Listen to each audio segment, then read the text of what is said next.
Welcome back, listeners, to the Inspired Writer Collective podcast. I'm Elizabeth, and I'm here with Stephanie today.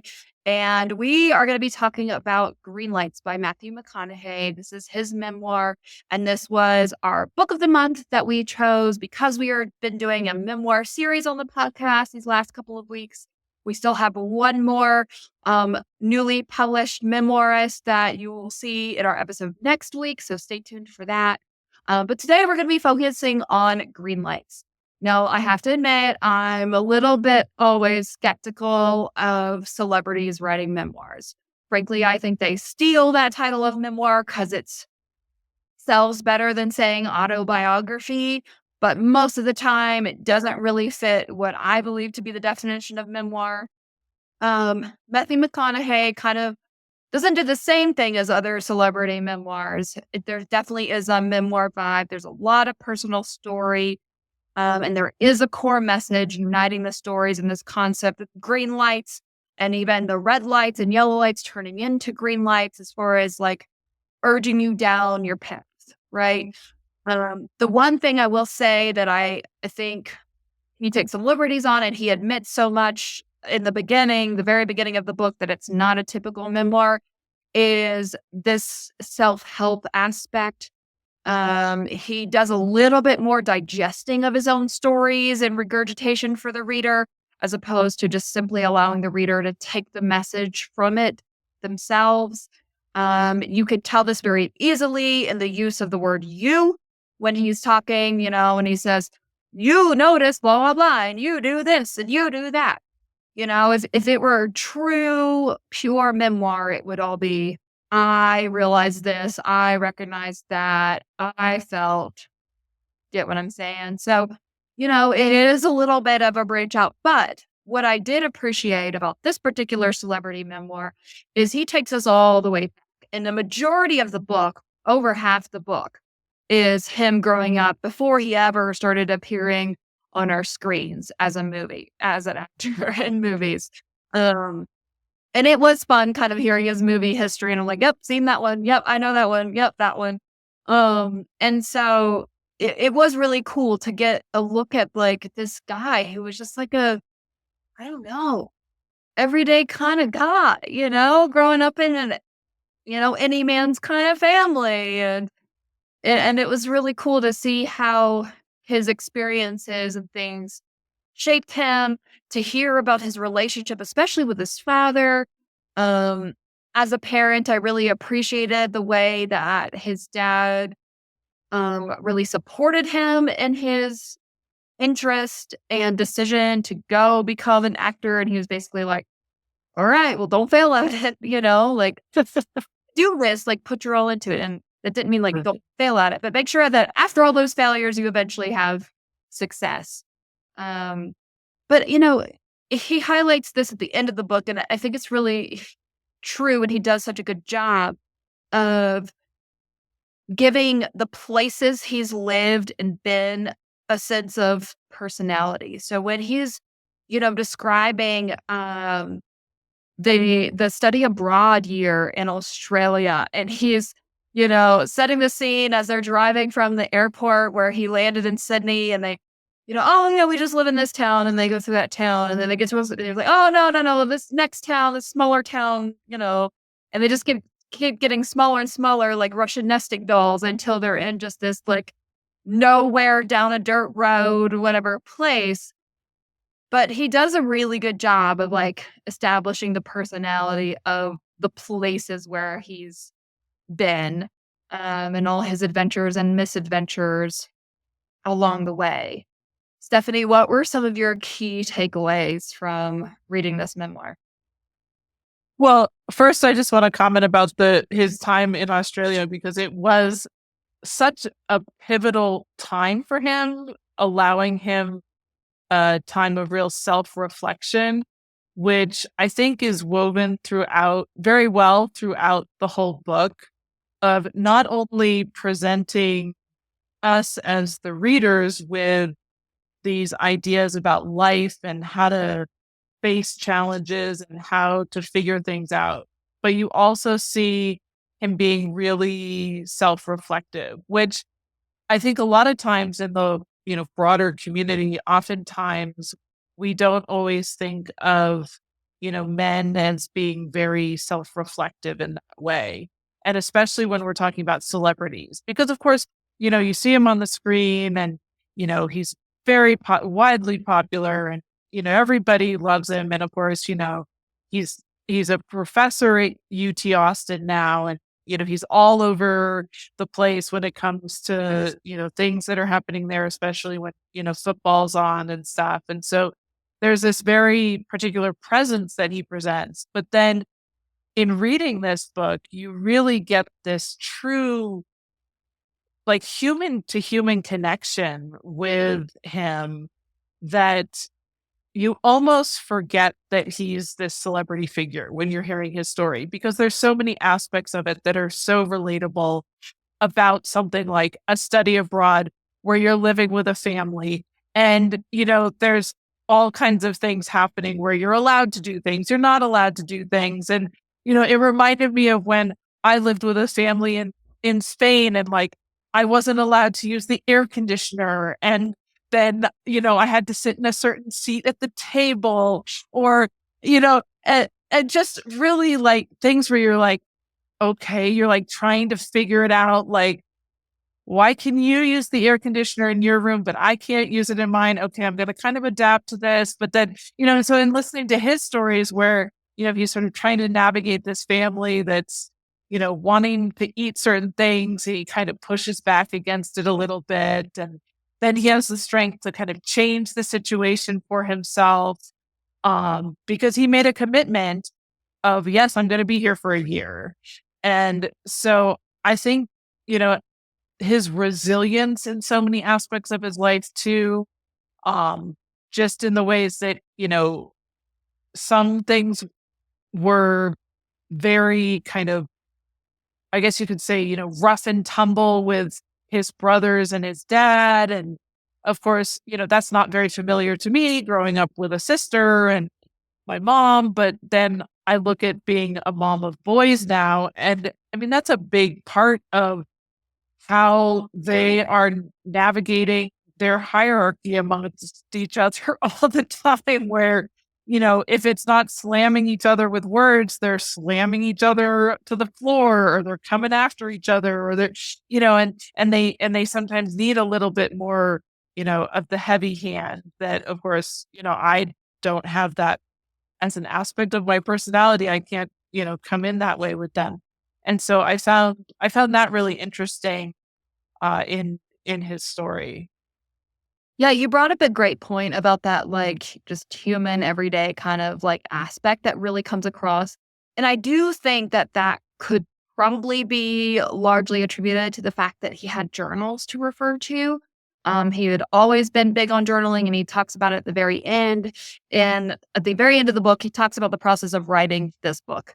And he references the fact that he had like over 30 years of journals to refer back to at age 50 when he sat down to, distill down his life and look at those, key challenges and who is he and all of that.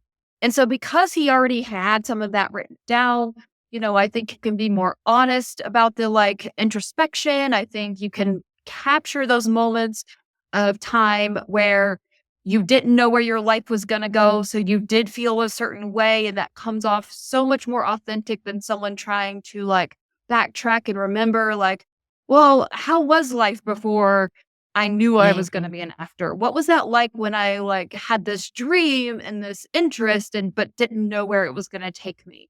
And because he had those journals to refer to, I think that's why it comes off so like down to earth, because we do actually get to see Matthew at those various ages, not Matthew McConaughey, but Matthew, right? Before he was like just known for his full name. And so I think that that piece is really helpful. And it's I can't say this enough, guys. Like, this is one of the reasons why I tell people to journal, because you might also reach a point at some point later in your life, 50s, 60s, 70s, where you're curious what it's all added up to. What's the legacy that you are leaving behind? What are the key lessons you've learned? What does your life look like? You want to tell your story, even if it's just for yourself. Journals are so pivotal in helping you do that. Plus, there's so much benefit. I think that's why he had the like ongoing introspection about his life, because he could see it on the page and his, routine journaling. There's so much benefit in the moment. There's so much benefit in the long run to maintaining a writing practice, a journaling practice. And I think you can really see that through this memoir. Mhm. I'm not aware of other like celebrity memoirs where I've seen it so evident and so clearly that, you know, they've been journaling all along and that's how they're able to pull together such a dynamic story with so much engaging detail. Like, of course, he doesn't remember this detail at 50. He's got his journals, though. And so he doesn't have Mhm. to remember all this detail. He doesn't have to remember all these stories. He can simply read back over them. Well, yeah, and I think the other thing that I really appreciate, especially when you think about the title of his memoir with Greenlights, is how he provides space for us as the readers to, take his experiences and think about the decisions he made where he's thinking like, "Whoa, how's this going to turn out for me?" And then he's like, "Oh, green light. Okay, this is the direction that I need to go, or this is the decision that I need to make." And while he's using examples from his own life, it also allows us to reflect on aspects of our life of like, what are those moments where you're faced with a decision and you go, okay, this wasn't expected, but oh, where can I find the green light? Like the positive aspect that, like, go ahead, like, yes, go ahead in this direction. And he, of course, with his own acting career, talks about a lot of the different things he went through where, I mean, he didn't just become a star overnight. And there was a lot that he went through where he's like, okay, is this going to work for me? Well, maybe this isn't, maybe this is kind of the yellow light, but oh, here's the green light. Okay, I'm going to try this. And so I think that that's a really interesting perspective to think about, to kind of bring kind of a positive spin sometimes on things that weren't always the greatest. I mean, he didn't have the smoothest, straightest path to his fame, which I think is also a relatable piece. And I think when we relate it even to thinking about our own writing journeys, there isn't a direct linear path.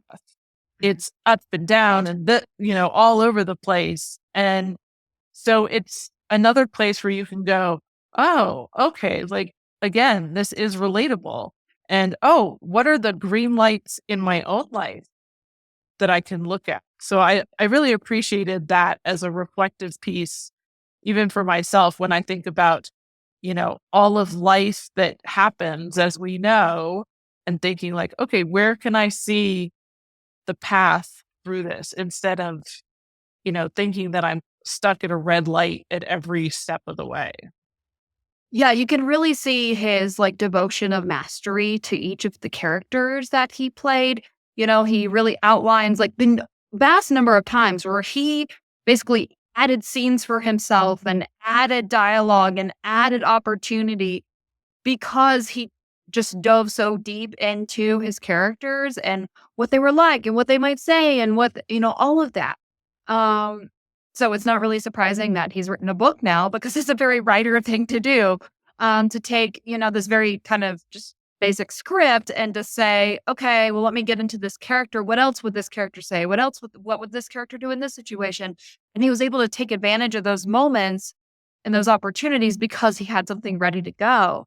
And I think as a writer, one of the things that really stood out to me was his struggle to switch genres. He was known for his romantic comedies, and that's the bulk of what I've seen of his. Honestly, I have seen so few movies in the last, like, I don't know, 5 years. Granted, my daughter is 5, so maybe there's some correlation there.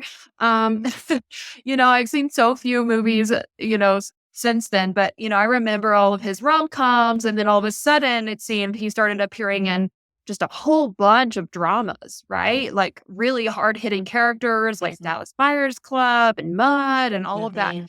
And so it was interesting to I listened on an audiobook. So it's interesting to listen to him because he narrates it, talk about that decision to go all in and turn down all of these romantic comedy roles, and really stay the course in switching genre. And it made me think about, how writers a lot of times go through that same struggle. Like there's sort of this like gatekeeping, pigeonholing on creatives. Like you can be a creative in this particular genre of art or of writing or of, acting or music even. Like heaven forbid a musician try to switch genres, right? And it takes a lot. You get a lot of resistance when you're trying to switch. But why is that?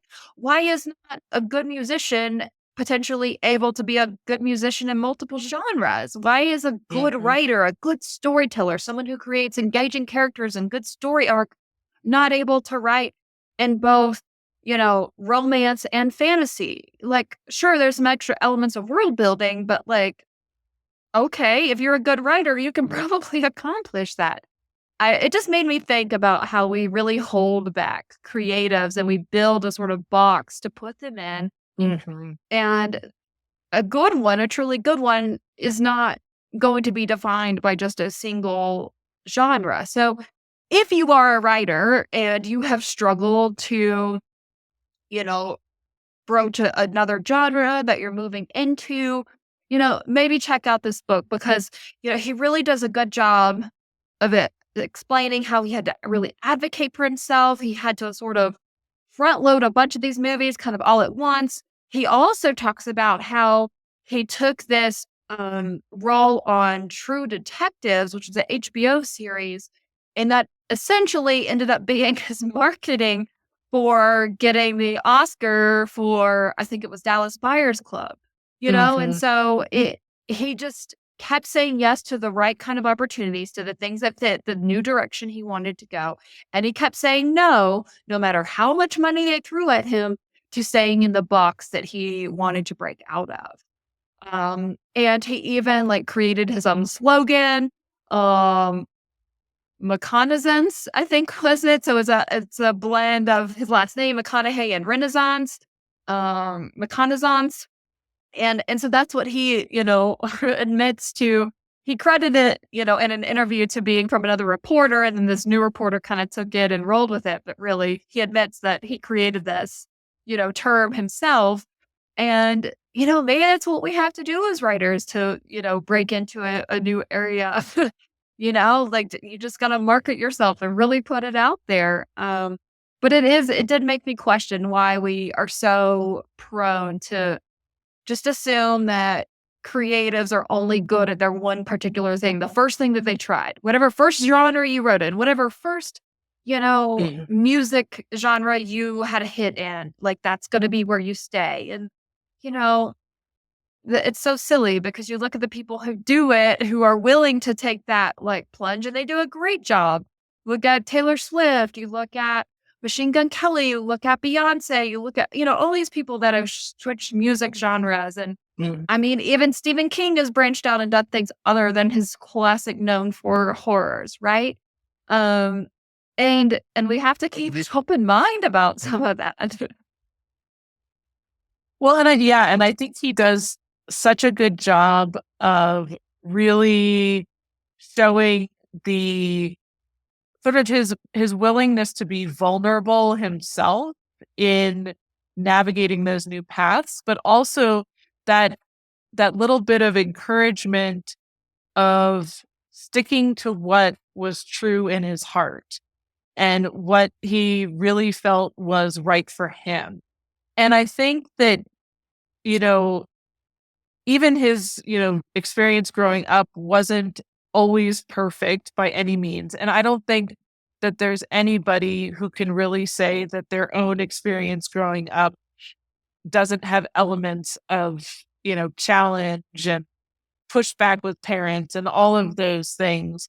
But what he did have is he always had a community around him, or he sought out the people who he knew were going to support him. And I think that that's also a really good piece to think about as writers is to find your people. find the ones who are lifting you up and who are bringing you forward. And, that's a big part of what we do here at the Inspired Writer Collective is that, we lift each other up. We, hold each other accountable. We encourage each other, whether we're shifting something or creating something new.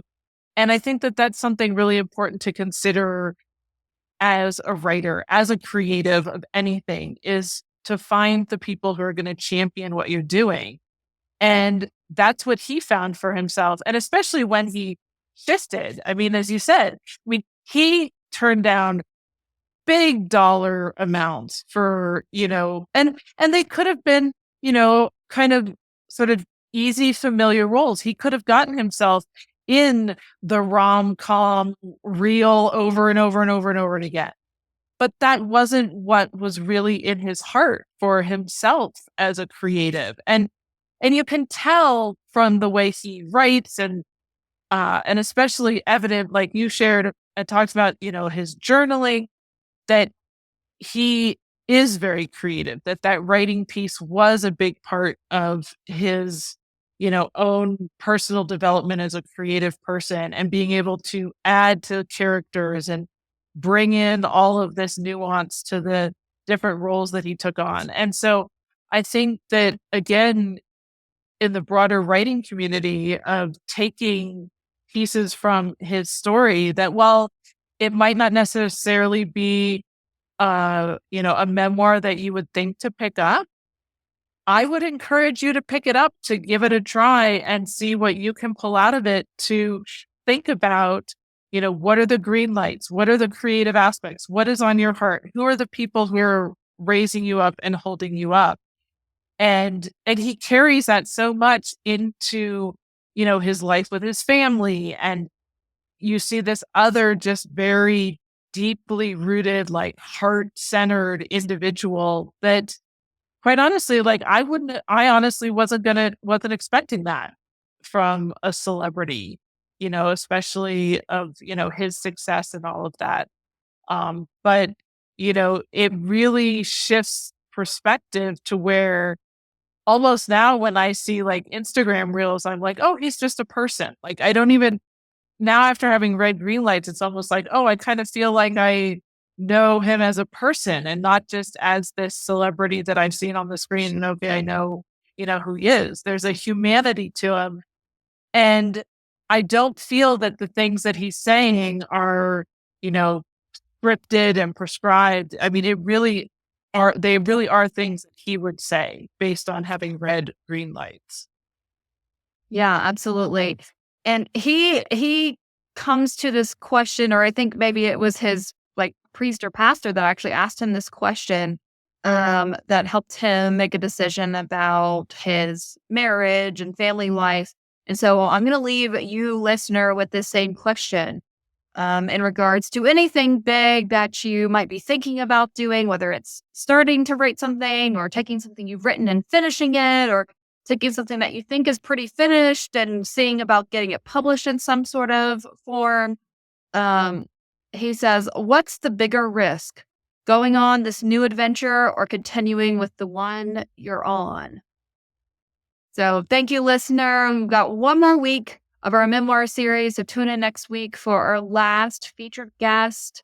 Thank you for being a part of this series. Leave a comment if you want to see more themes in our podcast and what kind of themes you'd like. We've got some great plans coming up. We're going to focus around a lot of writing tips in the month of November. Then we'll have some compilations as we take the season off in December, as we have been going for almost a full year straight in these episodes. There will be a special 50th episode coming up, so stay tuned. Subscribe, join our email list, follow us on socials like Instagram or Threads if you're on Threads. We'd love to see you and chat with you. Thank you, listener. We so appreciate you subscribing and you listening each week.